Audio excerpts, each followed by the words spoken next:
요한복음 10장은 예수님과 우리의 관계를 목자와 양의 관계로 비유해서 말씀하죠. 이 비유는 예수님과 우리의 관계를 나타낼 뿐만 아니라 목사 및 장로와 교인의 관계, 즉 목양 관계에도 적용을 할 수가 있습니다.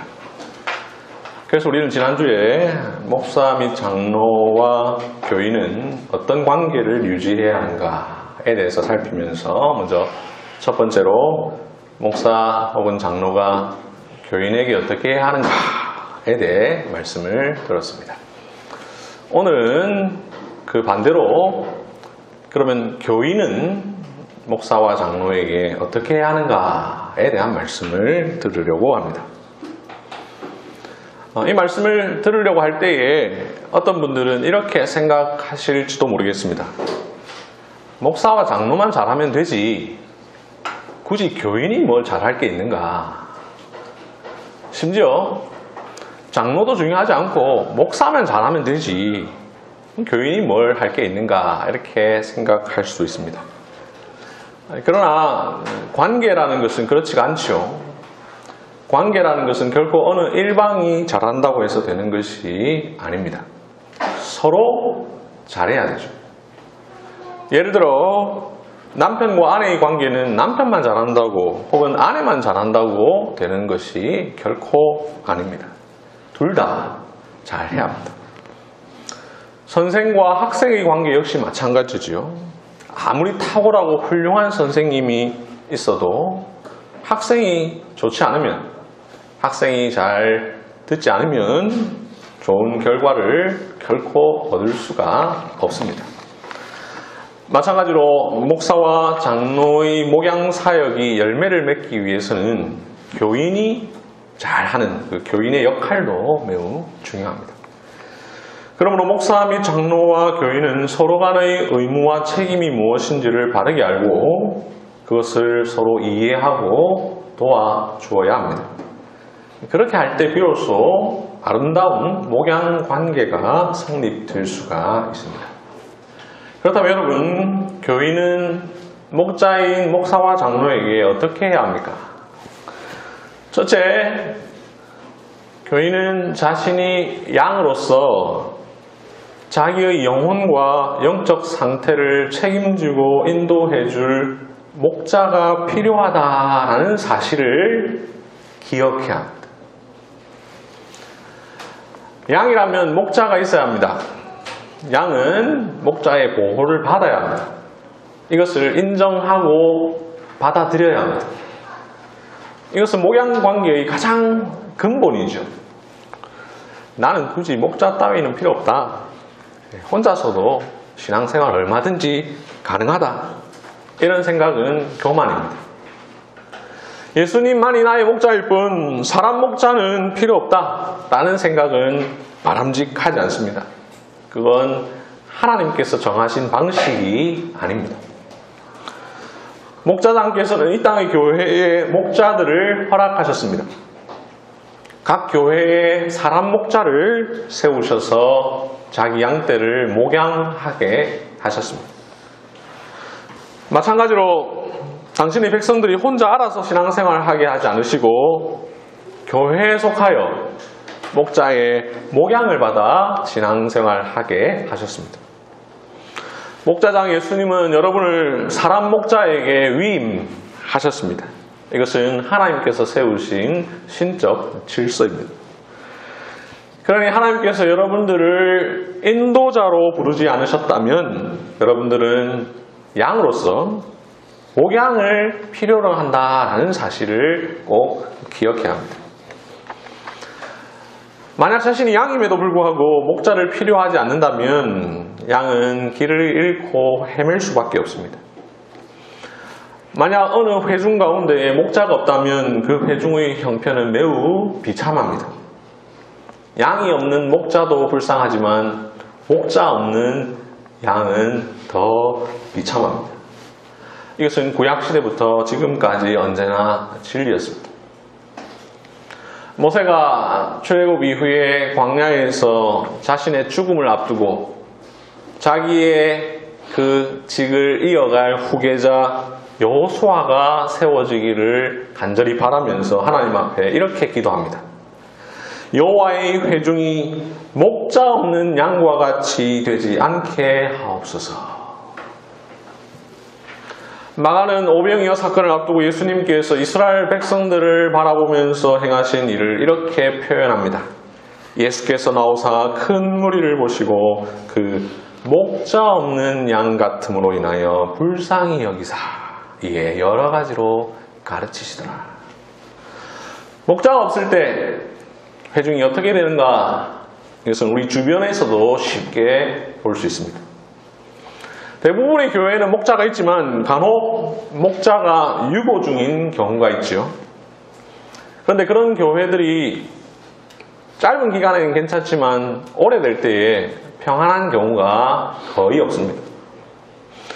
유고 기간이 길어질수록 교회는 갈수록 영적으로 메말라가는 경우를 심심찮게 볼 수 있습니다. 사도행전 8장 26절 이하에 보면 에티오피아 내시가 길을 가다가 빌립을 만납니다. 그때 성경책을 읽고 있었는데 빌립이 묻습니다. 네가 읽는 것을 깨닫느냐? 그 말을 들은 내시가 이렇게 말합니다. 지도해 주는 사람이 없으니 어찌 깨달을 수 있느냐?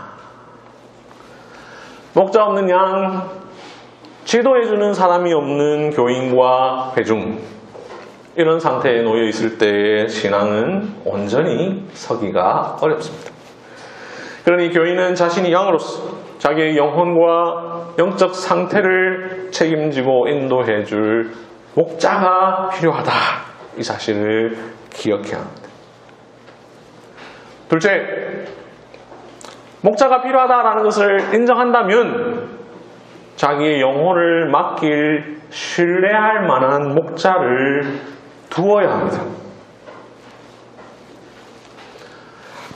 목자가 필요하다.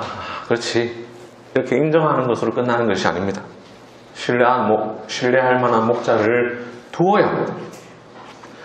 목자가 그냥 존재하는 것으로 끝나는 것이 아니라 그 목자를 자기 목자로 두어야 합니다. 이것이 우리 교회에 속한 분들에게는 거의 해당 사항이 없을 수 있습니다만 오늘날 시대에는 해당되는 분들이 굉장히 많은데요. 저는 제 지인들에게 교회 생활을 제대로 하는지 확인할 때 간단하게 이렇게 질문을 합니다. 너희 목사님이 너를 아냐? 너희 교회 장로님이 너를 아냐? 이렇게 물으면 거의 대부분이 이렇게 대답합니다. 아마 알걸? 혹은 누군지야 당연히 알지. 이런 대답은 저의 의도를 전혀 모르는 대답이고 제가 원하는 대답이 아니죠. 왜냐하면 그런 경우는 교회 생활이 제대로 이루어지는 것이 아니기 때문입니다. 목자를 두고 있는 게 아니기 때문입니다. 목양을 제대로 받지 않고 있기 때문입니다.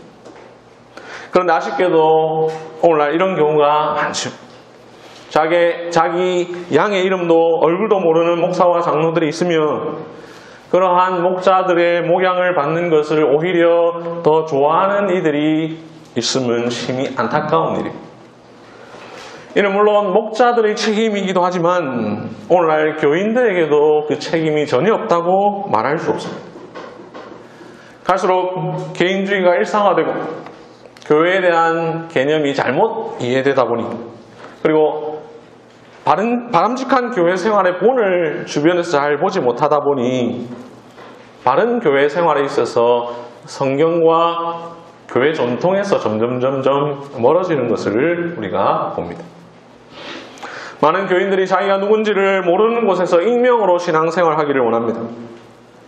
내가 예배를 드렸는지 아닌지, 내가 말씀대로 살고 있는지 아닌지, 심지어 내가 거듭났는지 아닌지 전혀 모르는 그런 곳에서 그 누구의 간섭도 받지 않으면 그렇게 신앙생활하는 것이 보편화되어 있습니다.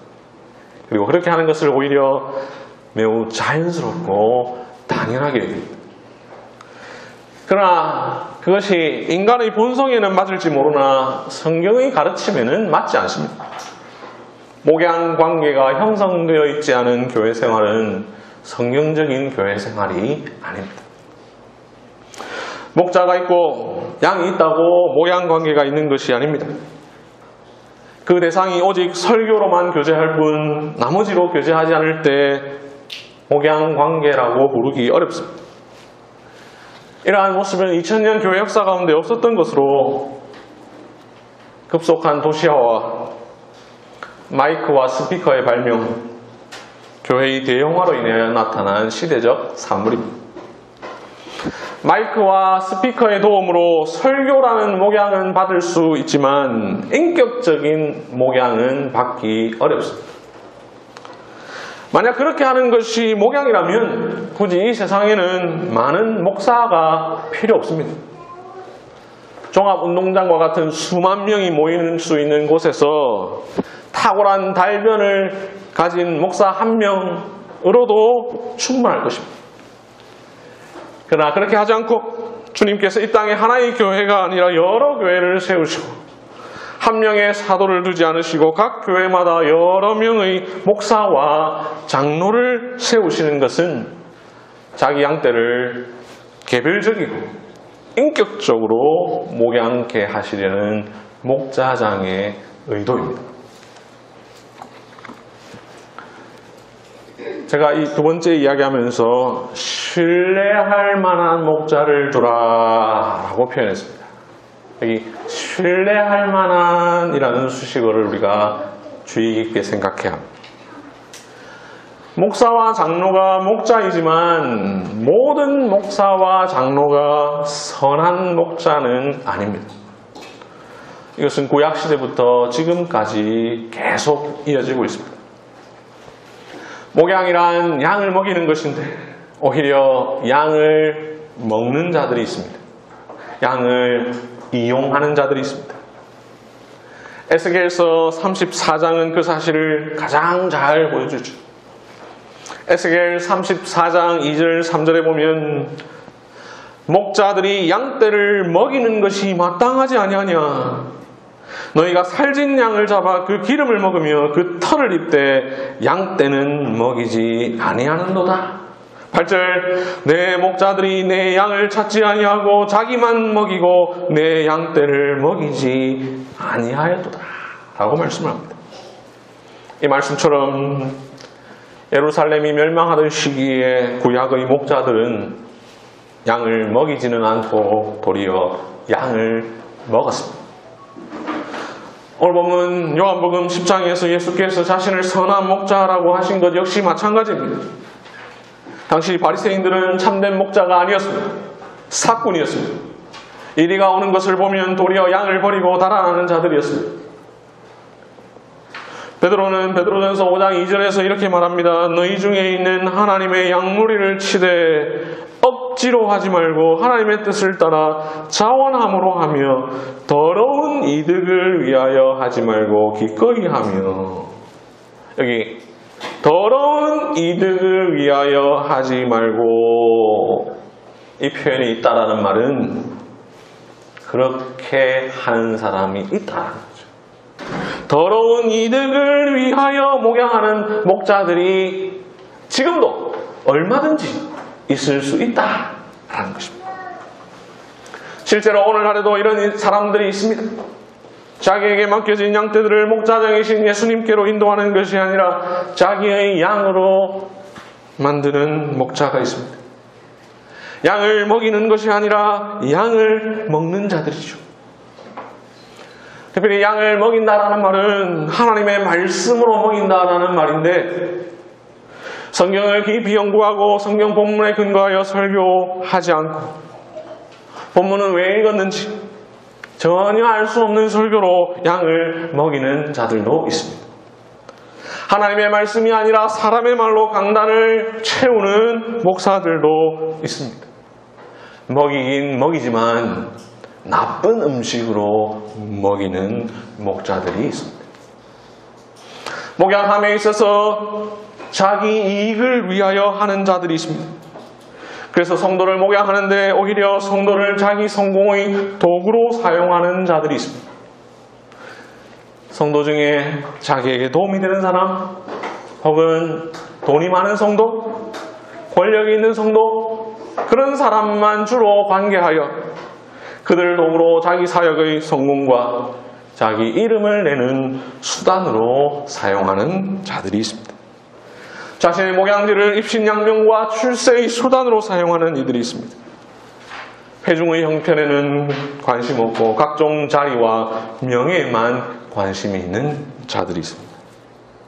우리나라 교계에는 무슨 연합회는 그렇게 많고 무슨 회장은 그렇게 많으며 무슨 이사회는 그렇게 많고 이사장과 부회장은 왜 그렇게 많은지요?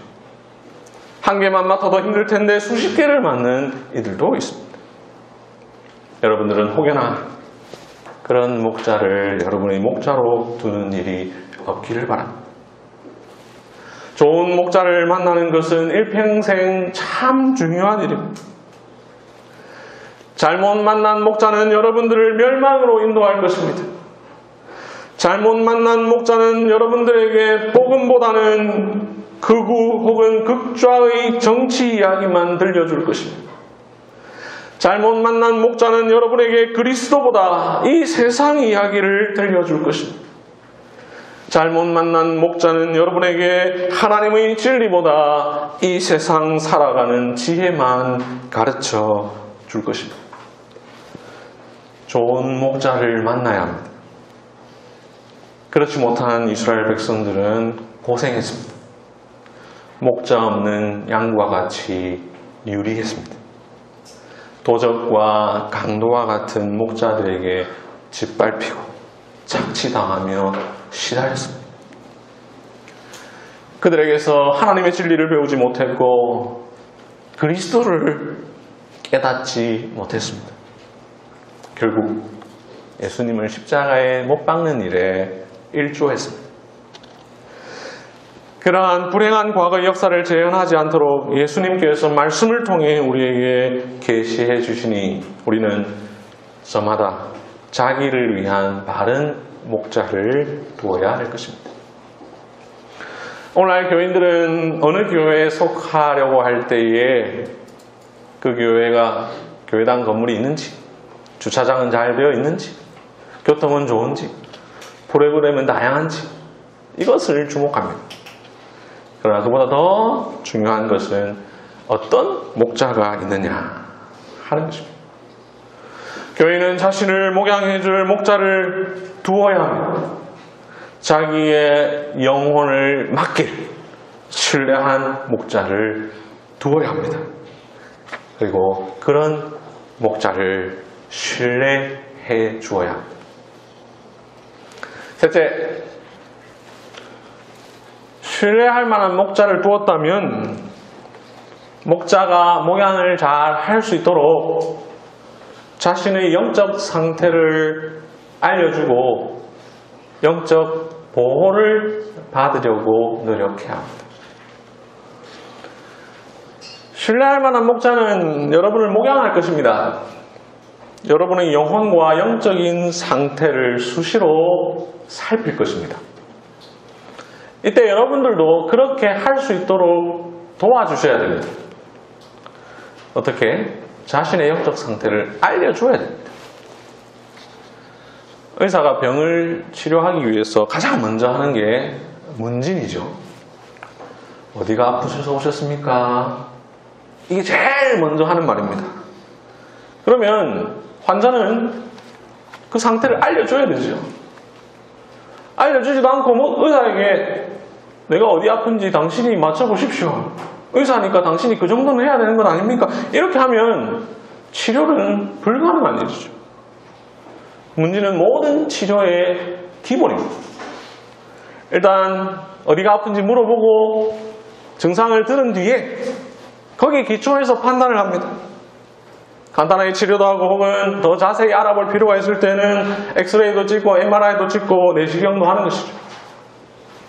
마찬가지로 목자는 여러분들이 알려주기 전에도 물론 살핍니다. 여러분들의 예배 출결, 예배 태도, 신앙 이력, 대화 중에 드러나는 여러 가지 상황들, 여러분들이 어떤 중요한 선택의 기로에서 하는 결정들, 이런 것들을 안 보는 척 다 보고 있습니다. 모르는 척 다 듣고 있습니다. 그렇게 하면서 여러분들의 영적 상태를 살핍니다. 그러나 거기까지죠. 그 이상 내면의 깊은 문제까지 다 알기란 어렵습니다. 그런 부분은 교인이 알려줘야 됩니다. 물어볼 때 대답해 줘야 합니다. 신방하면 받아야 합니다. 신방이라는 게 꼭 집에 찾아가야 신방이 아닙니다. 신방의 핵심은 가는 게 아니라 듣는 것입니다. 신방을 하는 궁극적인 목적은 교인의 영적인 형편을 파악하여서 목양의 도움을 얻기 위해서인데, 그래서 신방은 묻고 듣고 그렇게 대화하며 영적인 형편을 살피는 것입니다. 넷째, 목자의 목양을 듣고 순종해야 합니다. 요한복음 10장 3절 중간 부분에 보면 양은 그의 음성을 듣나니 라고 말씀을 합니다. 요한복음 10장 4절에 보면 양들이 그의 음성을 아는 고로 따라오되 라고 말합니다. 오늘 본문 요한복음 10장 27절은 내 양은 내 음성을 들으며 그들은 나를 따르느니라 라고 말씀을 합니다. 이렇게 양은 목자의 음성을 듣고 순종해야 합니다. 목자가 하는 일은 목양입니다. 목양은 교인들의 영적인 형편을 살피고 그에 따라 전하고 가르치고 지도하고 권면하고 위로하고 책망하는 일을 합니다. 목사는 설교단에서 공중을 향하여 이 일을 하기도 하고 설교단에서 내려와 개개인을 향하여 이 일을 하기도 합니다. 장로는 설교단 위에 오르지는 않아도 늘 교회 전체를 위하여 교인 개개인을 위하여 이 일을 행합니다. 목자의 가장 중요한 일이 잘 가르치는 것이라면 양의 가장 중요한 일은 잘 듣는 것입니다.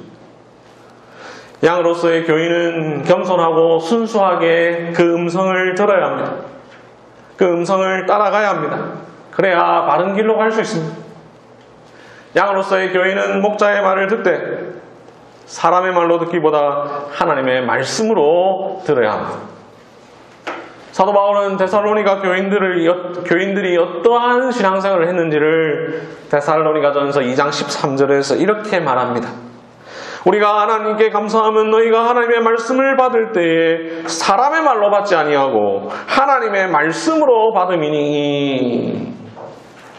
데살로니가 교회 교인들이 사도의 말을 사람의 말로 듣지 아니하고 하나님의 말씀으로 들었으니 이것은 목양을 받는 사람의 가장 기본적인 자세죠. 교인들은 직분자가 공적인 자격으로 하는 말은 하나님의 진리로 받아들여야 합니다. 목사와 장로는 그리스도를 대신하는 사신으로서 하나님의 이름으로 말한다는 사실을 결코 잊지 말아야 합니다.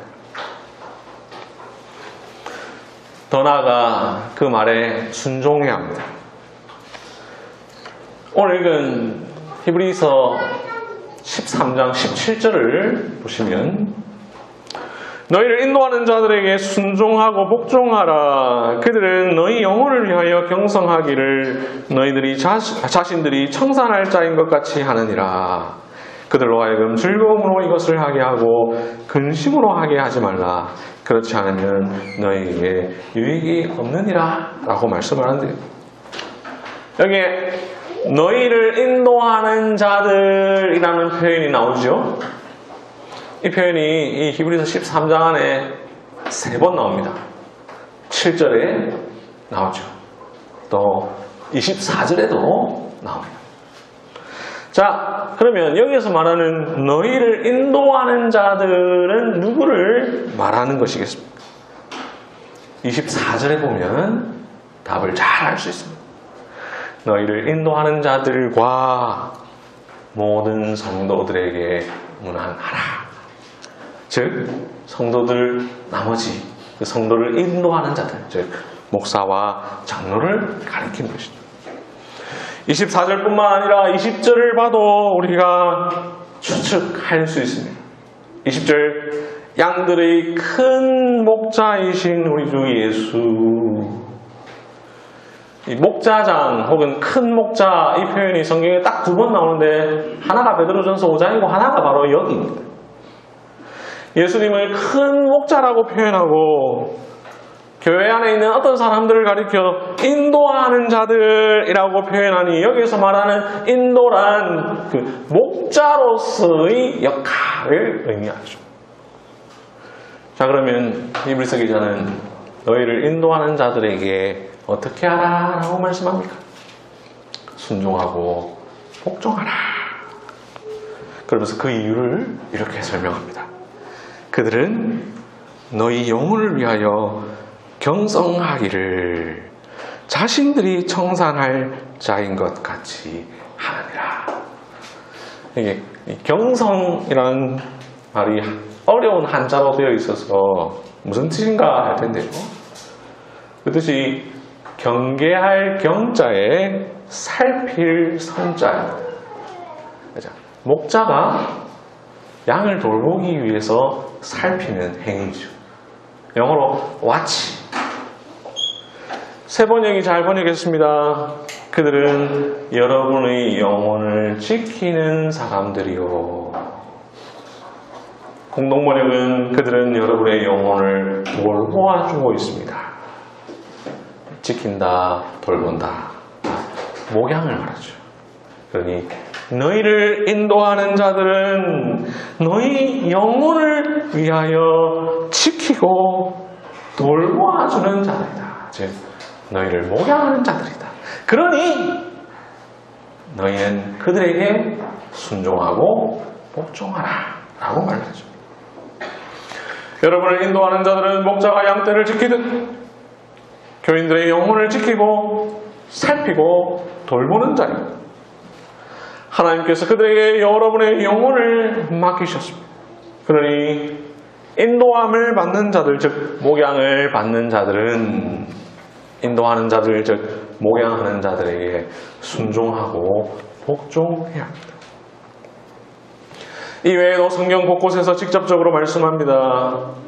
베드로전서 5장 1절부터 4절은 장로가, 즉 목사와 장로가 목자로서 어떻게 해야 하는가를 쭉 이야기한 뒤에 5절에서 이렇게 말합니다. 젊은 자들아 이와 같이 장로들에게 순종하고. 장로는 목양을 잘하고 그 목양을 받는 자들은 장로들에게 순종하라고 말합니다. 오늘 읽은 디모데전서 5장 17절은 아주 유명한 말씀인데 이렇게 말합니다. 잘 다스리는 장로들을 배나 존경할 자로 알되 말씀과 가르침에 수고하는 이들에게는 더욱 그리할 것이니라. 오늘 오후에도 말씀드리겠지만 잘 다스리는 장로는 우리가 흔히 말하는 장로. 그래서 그들을 배나 존경하라. 말씀과 가르침에 수고하는 이들, 즉 말씀과 가르치는 역할을 맡은 장로, 즉 목사들은 더욱 그리하라 라고 말씀합니다. 이런 목자에게 순종하고 복종하는 것, 이러한 성경의 가르침이 교회 생활 가운데 아주 잘 드러나는 때가 있습니다. 그래서 바로 세례 혹은 입교 혹은 교인 등록을 할 때 하는 서약에 나오는 내용인데요. 이렇게 서약하죠. 여러분은 이제부터 교회의 관할과 치리에 복종하기로 서약하십니까? 이 관할과 치리, 이거 바로 목양. 목사와 장로가 교회인들의 영적 형편을 관할하고 그에 따라 전하고 가르치고 지도하고 권면하고 위로하고 책망하여 교인들을 보호하는 이 치리 행위를 할 때에 교인들은 그에 대하여 복종해야 합니다. 그래야 목사와 장로는 목양하는 일에 더욱 힘을 얻어 목양에 힘을 더하게 되는 거죠. 특별히 이 책망을 받을 때 있어서 더욱 그렇게 해야 합니다. 교인은 목자가 전하고 가르치고 지도하고 권면하고 위로하고 하는 모든 일들 다 순종해야 하는데 그 가운데 특별히 책망에 대해서 더 그렇게 해야 합니다. 나머지 전하고 가르치고 지도하고 권면하고 위로하는 일, 여기에 대하여 순종하는 것, 그것도 조금은 어려운 일이죠. 그러나 그나마 할 수 있습니다. 그런데 책망에 순종하는 것 참 어렵습니다. 왜냐하면 책망 듣기 좋아하는 사람 아무도 없죠. 하지만 특별히 책망받을 때 순종해야 합니다. 왜냐? 책망받을 정도라는 것은 속히 돌이켜야 하기 때문에. 책망이란 목자의 입장에서는 굉장히 최종적인 수단입니다. 혹은 굉장히 시급할 때입니다. 목자는 늘 책망하지 않습니다. 시시때때로 꾸짖지 않습니다. 양이 울타리를 넘어가려 할 때, 양이 양떼를 벗어나 다른 길로 가려 할 때, 그때 목자가 책망합니다. 그러니 책망을 들을 정도가 되었다는 것은 그 책망을 빨리 받아들여야 한다라는 의미죠. 바로 여러분의 영혼을 위해서. 또한 책망에 순종하지 않으면 사람 목자는 이제 더 이상 책망하지 않을 수 있기 때문에 순종해야 합니다. 무슨 말이냐 하면 사람 목자는 예수님이 아닙니다. 그러니 책망했는데도 순종하지 않고 반항하고 화를 내고 뿔로 목자를 도리어 들이받아버리면 목자는 더 이상 책망하고 싶은 마음이 생기지 않습니다. 그렇게까지 수모를 당하면서 목자의 사명을 감당하기란 쉽지 않습니다. 그래서 그런 일이 반복되어 결국 목자가 책망을 멈춰버린다면 그 모든 손해는 목자가 아니라 양에게 돌아갑니다.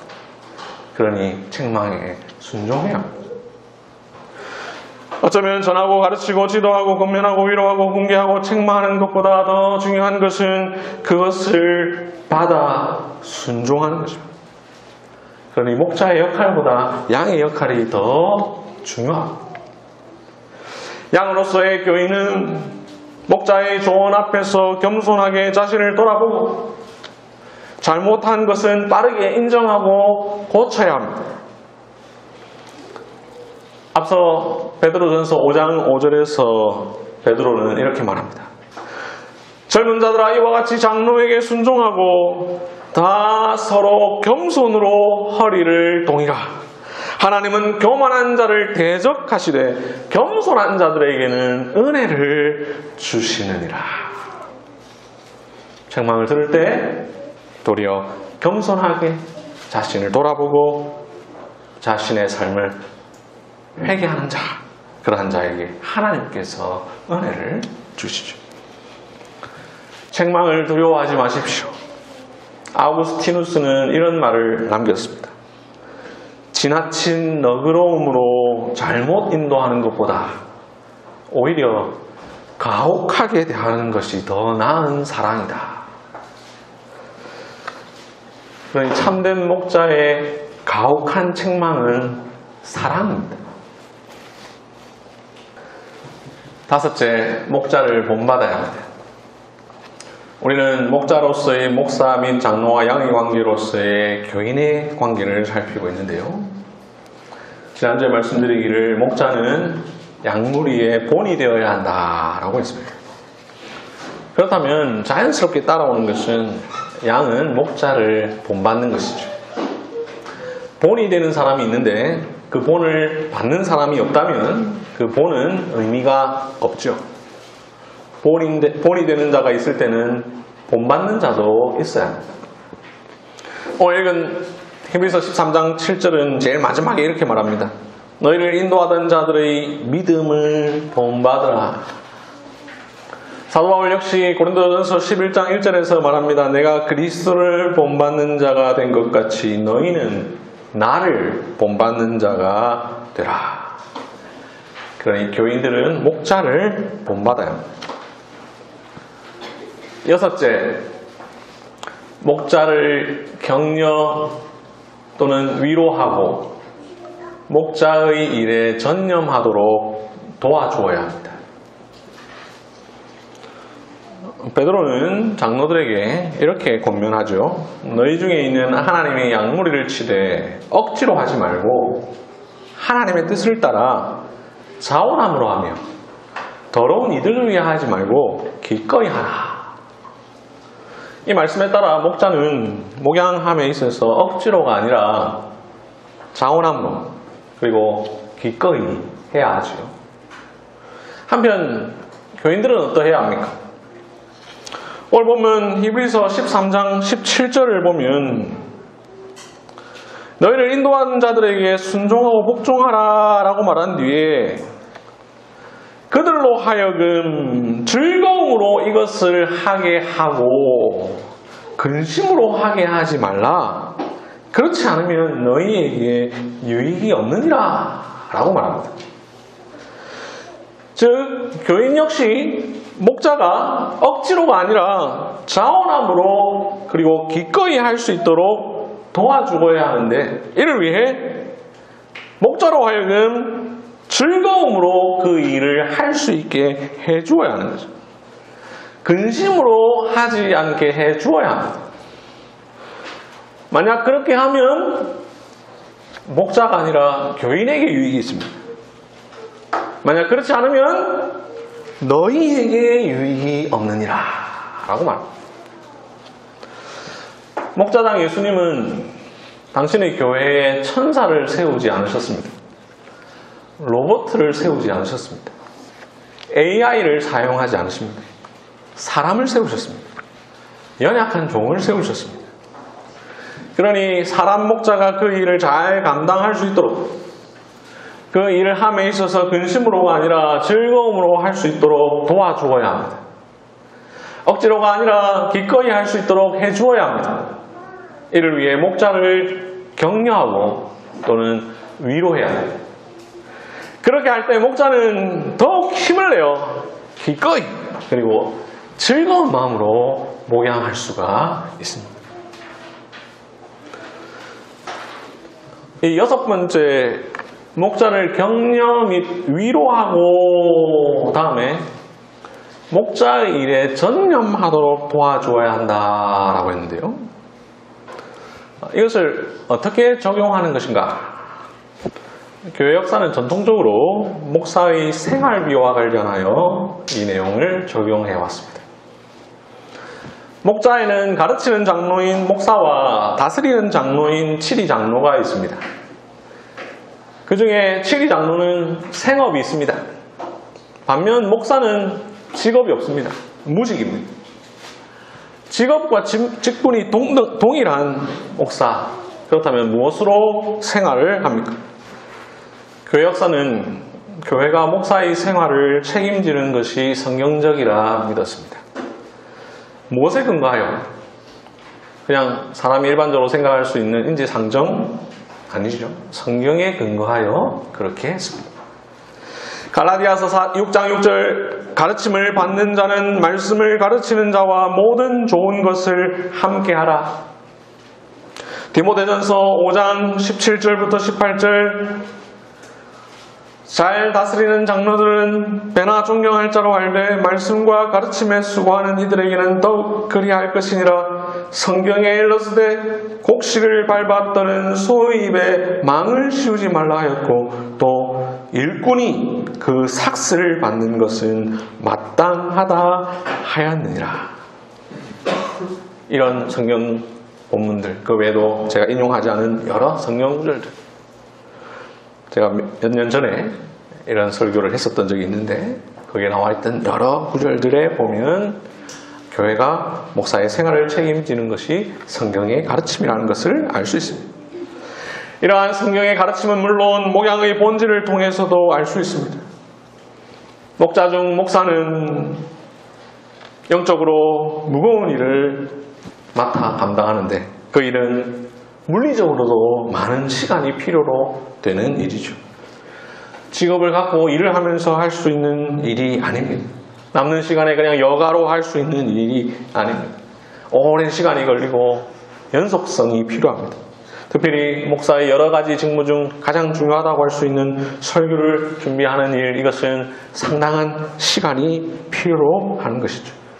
그런데 만일 목사가 직접 생계를 위한 직업을 갖고 생활비를 벌면서 그 일도 함께 감당한다면 어떻게 되겠습니까?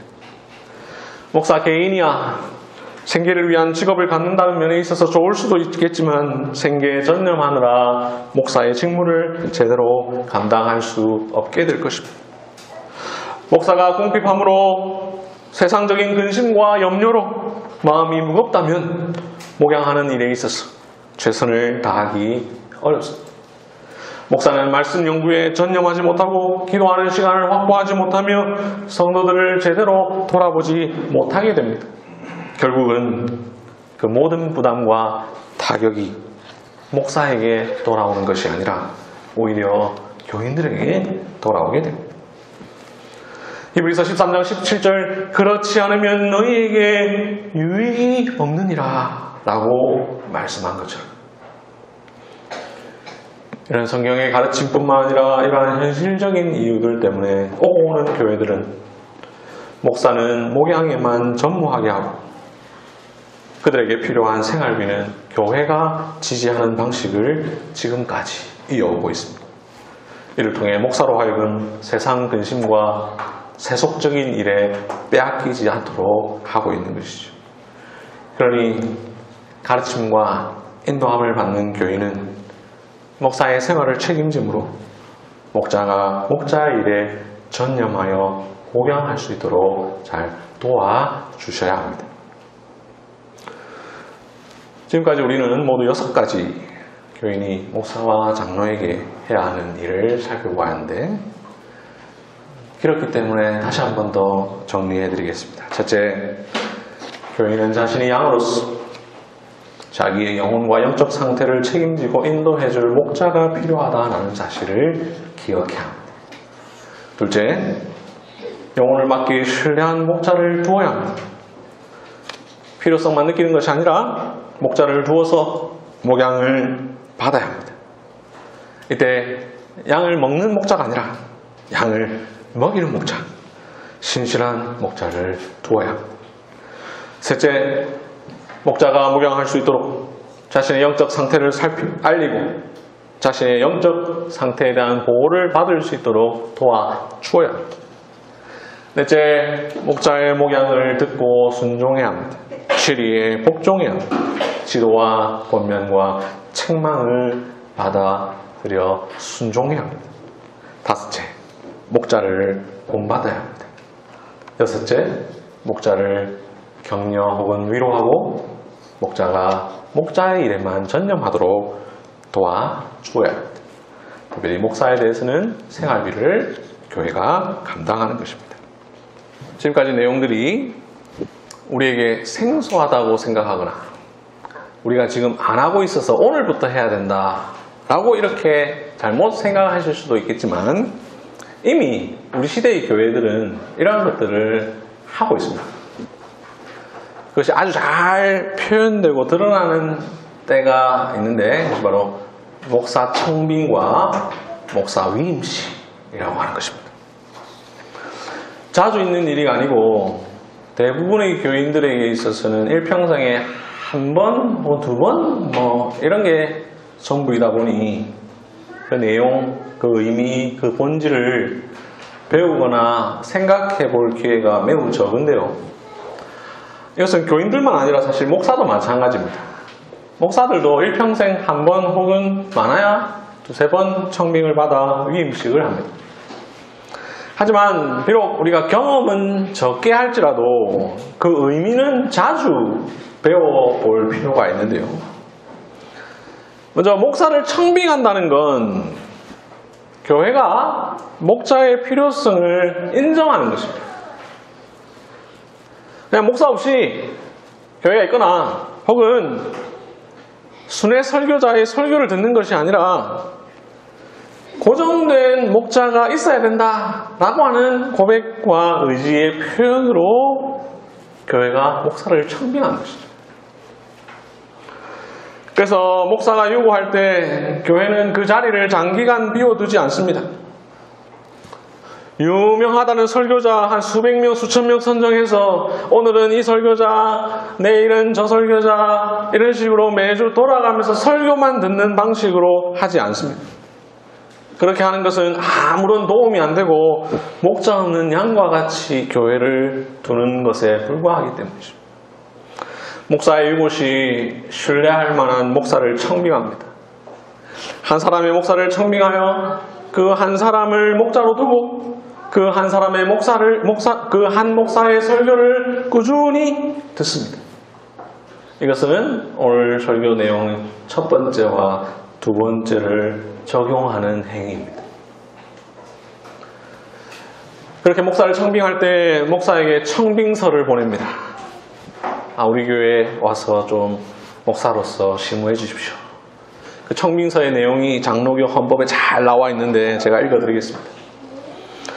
한길교회 교인들은 귀하께서 목사의 제덕과 능력이 있어 우리 영혼의 영적 유익을 선히 나누어 주실 걸로 확신하여 귀하를 본교회 목사로 청빙하오며 겸하여 귀하께서 심호하는 기간에는 본교인들이 범사의 편의와 위로를 도모하며 주 안에서 순복하고 주택과 생활비 얼마를 드리기로 서약하는 동시에 이를 확실히 증명하기 위해 서명 날인하여 청원하오니 허락하심을 바랍니다. 여기 이 청빙서에 나오는 내용, 귀 목사로부터 영혼의 영적 유익을 얻을 것을 확신하여, 이 표현은 오늘 설교 첫째와 둘째를 적용하는 것이죠. 주 안에서 순복하고, 이 순복, 이 한자인데 순순히 복종한다라는 말입니다. 그것은 네 번째를 적용하는 것이죠. 교인들이 범사의 편의와 위로를 도모하며 주택과 생활비 얼마를 드리겠다, 이 내용은 여섯째를 적용하는 것이죠.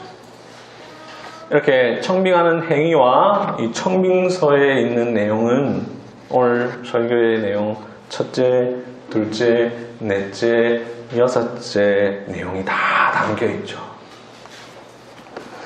이렇게 청빙서를 보내면 목사가 그 청빙에 응할지 안 할지 고민한 뒤에 응하게 되면 노예의 허락을 받아 목사로 부임하고 위임식을 하죠. 위임 무슨 말이라고 했습니까? 지난주에 말씀드린 대로 맡긴다. 목사 위임이란 노회가 목자장 예수님으로부터 위임받은 권한에 따라 한 사람의 목사를 한 지역 교회의 양떼들에게 목양하도록 맡기는 일이니 위임이라 하는 것이죠. 그래서 목사 위임식이란 목사와 교인들 사이의 목양 관계를 성립하는 예식입니다. 그러니 지금 우리가 살피고 있는 이 설교 내용이 교회 생활에서 아주 잘 어떤 한순간에 잘 드러나는 장면이 목사 위임식이라고 할 수 있죠. 물론 이 하루만 드러나면 안 되고 이제 이 이후로 계속 쫙 드러나야 되는 거예요. 위임식에 참여해 보신 분들은 아시겠지만 목사가 하나님 앞에 서약하고 또한 교인들도 하나님 앞에 서약합니다. 위임 받는 건 목사인데 목사만 서약하는 게 아니라 목사와 교인, 목자와 양 모두 서약함으로 목양 관계를 세웁니다. 이때 양물인 교인들이 서약하는 내용을 보면 오늘 설교의 내용이 다 담겨 있습니다. 읽어보겠습니다. 본교회 교인들에게 다음과 같이 서약하게 한다. 첫째, 한길교회 교우 여러분은 목사로 청빙한 누구를 본교회 위임 목사로 받습니까? 둘째, 여러분은 겸손하고 사랑하는 마음으로 그의 교훈하는 진리를 받으며 치리에 복종하기로 서약하십니까? 셋째, 목사가 수고할 때 위로하며 여러분을 가르치고 인도하며 신령한 덕을 세우기 위하여 진력할 때 도와주기로 서약합니까? 넷째, 여러분은 누구누구를 본교회 목사로 재직 중에 한결같이 약속한 그 생활비를 어김없이 지급하며 주의 도의 영광이 되고 목사에게 안위가 되도록 모든 요긴한 일에 도와주기로 서약합니까? 첫째 서약, 여러분은 목사로 청빙한 누구를 위임 목사로 받습니까? 이 질문에 네 라고 대답하는 것은 곧 첫째와 둘째를 적용하는 것이죠. 둘째 서약, 여러분은 겸손하고 사랑하는 마음으로 그의 교훈하는 진리를 받으며 치리에 복종하기로 서약합니까? 여기에 네 라고 대답하는 것은 곧 셋째와 넷째와 다섯째를 적용하는 것이죠. 셋째 서약, 목사가 수고할 때 위로하고 여러분을 가르치고 인도하며 신령한 덕을 세우기 위하여 진력할 때에 도와주기로 서약합니까? 여기에 예 하는 것은 셋째와 넷째와 다섯째와 여섯째를 적용하는 것이죠. 넷째 서약, 여러분은 누구누구를 본교회 목사로 재직 중에 한결같이 약속한 그 생활비를 어김없이 지급하며 주의 도의 영광이 되고 목사에게 안위가 되도록 모든 요긴한 일에 도와주기로 서약합니까? 여기에 예라고 대답하는 것은 여섯째를 적용하는 것이죠. 지금 본 것처럼 목사와 교인의 목양관계를 성립하는 예식인 목사 위임식 때 교인들이 하는 서약 안에는 오늘 우리가 살펴본 교인이 목사에 대해 해야 할 6가지가 하나도 빠짐없이 다 포함되어 있습니다. 이렇게 목사를 청빙하고 그 결과 목사를 위임하는 그 과정에 목사와 교인의 관계에 있어서 교인이 목사에게 어떻게 하는가 아주 잘 드러나죠. 목사만 목자가 아니라 장로도 목자입니다. 그러니 장로 임직식 역시 마찬가지입니다. 임직받는 장로만 서약하지 않고 교인들도 서약합니다. 비록 그 내용은 목사의 내용에 비해서 짧지만 이렇습니다. 한길교회 회원들이여 누구누구 씨를 본교회 장로로 받고 성경과 교회 정치의 가르친 바를 따라 주 안에서 존경하고 위로하고 복종하기로 맹세합니까? 비록 청빙과 위임과 임직의 자리에 참여하지 않았다 하더라도 어느 교회에 속하여 교인이 된다는 것은 교인 가입할 때 서약한 대로 그 교회에 속할 뿐만 아니라 교회의 관할과 치리에 복종하되 치리즉 목양을 맡은 직분자의 목양을 잘 받아 순종할 것을 포함하고 있습니다. 그러니 여러분 모두는 오늘 우리가 살펴본 6가지를 어느 한순간이 아니라 이 목양관계가 해제되는 그날까지 잘 감당해야 할 것입니다. 우리는 지금까지 목사 및 장로와 교인의 관계를 살피면서 지난주에는 목사와 장로가 교인에게 어떻게 해야 하는지, 오늘은 교인이 어떻게 해야 하는지를 살폈는데 6가지 내용도 중요하지만 그보다 더 중요한 것이 있습니다. 그것은 바로 목자를 위해 기도하는 것입니다. 에베소서 6장 18절 19절에서 사도 바울은 말합니다. 모든 기도와 간구를 하되 또 나를 위하여 구할 것은, 사도 바울은 자신을 위해 기도해달라고 부탁합니다. 바울은 사도인데 하물며 목사와 장로는 어떻게 했습니까? 우리의 목자장 예수님은 완전하십니다. 그러니 우리는 목자 예수님을 위해서는 기도할 필요가 없습니다. 그런데 이 땅에 있는 목자는 부족합니다. 그러니 우리는 목자를 위해서는 기도해야 합니다. 목사도 한 마리 양으로서 힘겹게 목자의 일을 감당하고 있음을 기억하며 목사의 연약함, 목사의 부족함, 그럼에도 감당해야 할 목양 사역의 막중함, 이 사역을 방해하는 영적 존재가 있다는 사실, 이러한 것들을 다 기억하며 교인들은 목사와 장로의 목양 사역을 위해 간절히 기도해야 합니다. 더 나아가 목자의 기쁨이 되어야 합니다. 목자가 목양하면서 가장 기쁜 일이 무엇일까요? 양들이 바른 길로 가는 것입니다. 양들이 주님을 신실하게 따르는 것입니다. 양들의 믿음이 날마다 자라는 것입니다. 그것을 보고 듣는 것입니다. 바울이 데살로니가후서 1장 3절 4절에서 이렇게 말합니다. 형제들아, 우리가 너희를 위하여 항상 하나님께 감사하노니 너희의 믿음이 더욱 자라고 너희가 견디고 있는 모든 박해와 환난 중에서 너희 인내와 믿음으로 말미암아 하나님의 여러 교회에서 우리가 친히 자랑하노라. 바울에게 있어서 데살로니가 교회 교인은 감사와 자랑거리였습니다. 그 이유는 박해와 환난 중에서도 그들의 믿음이 더 자라고 있다는 것을 알기 때문입니다. 목자에게 다른 기쁨은 없습니다. 여러분들의 영혼이 잘되고 범사에 강건한 것입니다. 여러분들이 주 안에서 날마다 바른 길로 가는 것입니다. 그래서 사도 요한은 요한 3서 1장 4절에서 이렇게 말합니다. 내가 내 자녀들이 진리 안에서 행한다함을 듣는 것보다 더 기쁜 일이 없도다. 이것이 목자의 기쁨입니다. 데살로니가 2장 19절 20절에서 바울은 말합니다. 우리의 소망이나 기쁨이나 자랑의 면류관이 무엇이냐? 그가 강림하실 때 우리 주 예수 앞에 너희가 아니냐?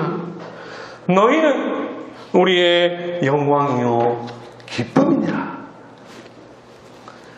여러분, 연약한 목자를 위해 기도해 주십시오. 여러분은 목자의 자랑과 기쁨이 되어 주십시오. 그러기 위해 믿음이 더욱 자라가시기 바랍니다. 말씀을 뵙겠습니다.